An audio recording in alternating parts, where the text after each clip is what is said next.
Assalamualaikum warahmatullahi wabarakatuh. Apa kabar Bapak Ibu Guru? Perkenalkan, saya Arlin Nursela Roise, calon guru penggerak Angkatan ke-7 Provinsi DKI Jakarta.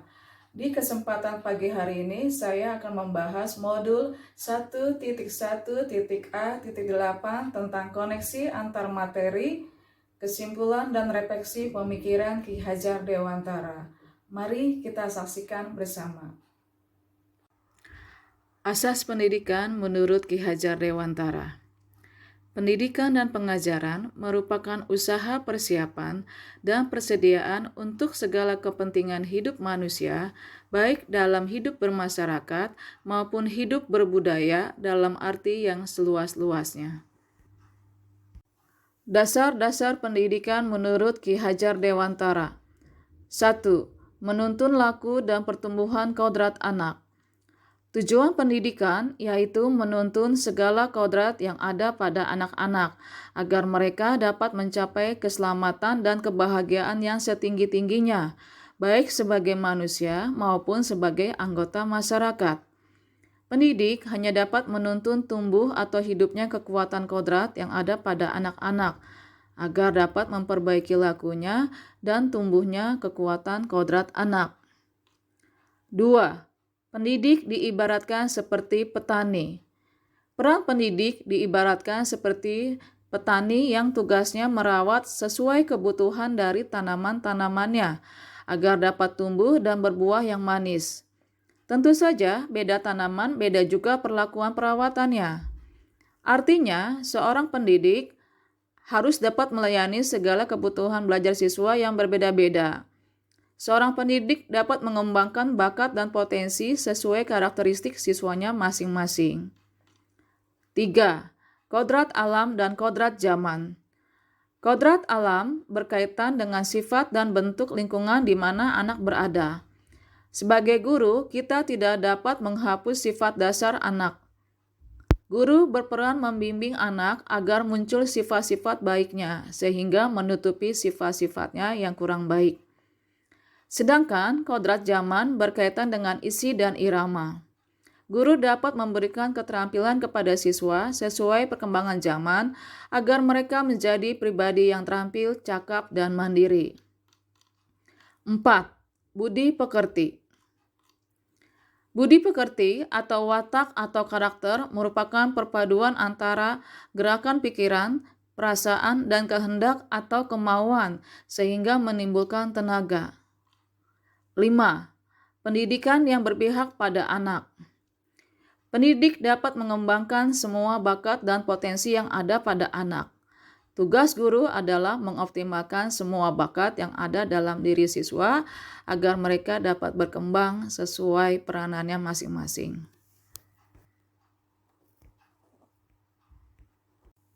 Relevansi filosofi pendidikan Ki Hajar Dewantara dengan pendidikan abad 21. Menuntun atau among.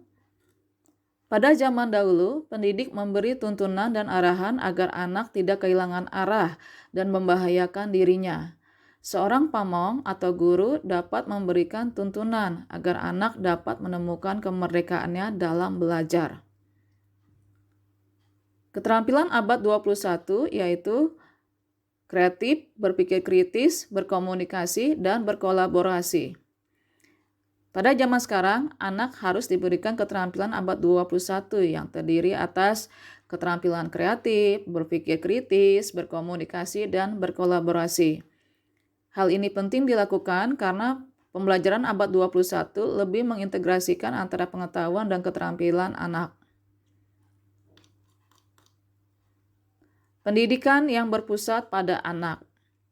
Setiap peserta didik diberikan ruang kebebasan yang seluas-luasnya untuk mengeksplorasi potensi diri serta berekspresi secara kreatif yang didukung penuh oleh guru sebagai fasilitator agar peserta didik dapat menemukan jalannya sendiri menuju versi terbaik dari dirinya.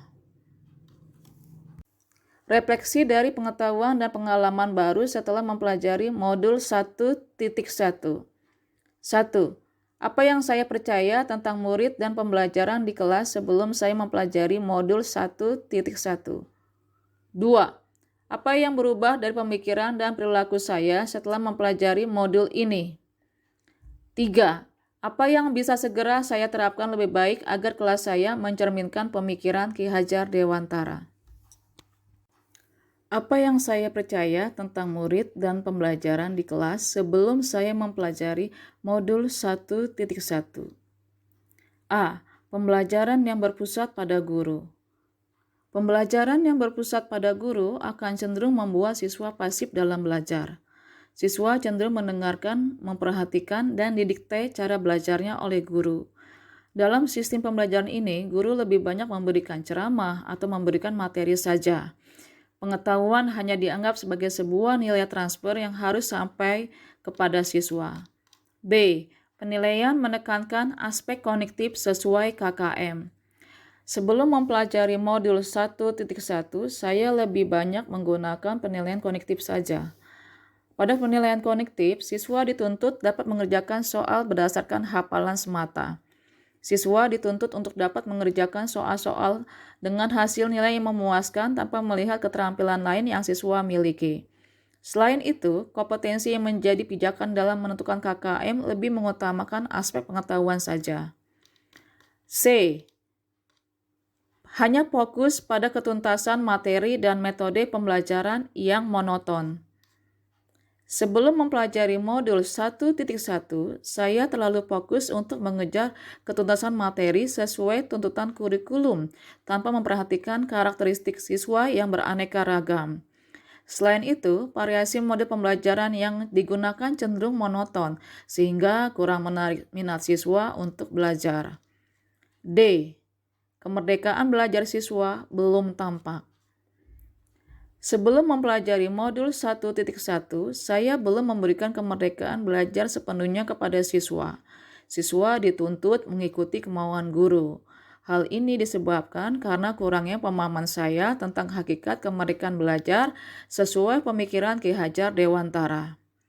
Ki Hajar Dewantara memandang pendidikan sebagai pendorong bagi perkembangan siswa, yaitu pendidikan mengajarkan untuk mencapai perubahan dan kebermanfaatan bagi lingkungan sekitar.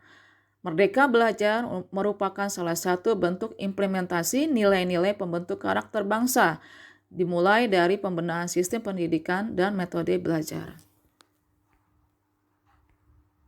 Apa yang berubah dari pemikiran dan perilaku saya setelah mempelajari modul ini? 1. Melaksanakan pembelajaran yang berpusat kepada siswa dan guru sebagai fasilitator. 2. Pembelajaran bukan hanya mencari nilai angka yang bagus, tapi pembelajaran juga menerapkan penanaman budi pekerti dan karakter sesuai kodrat zaman melalui proyek penguatan profil pelajar Pancasila.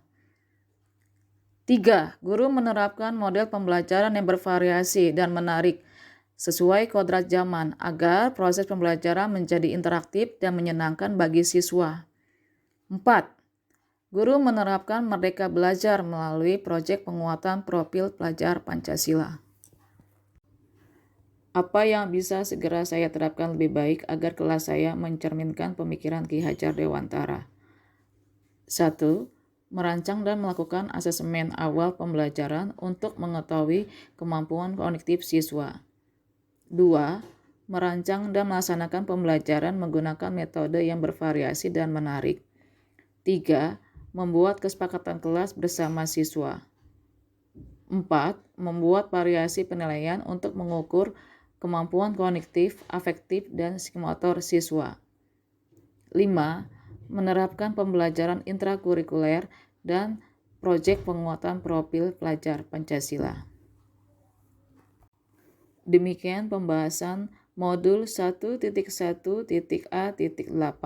koneksi antar materi, kesimpulan dan refleksi pemikiran Ki Hajar Dewantara. Sekian dan terima kasih.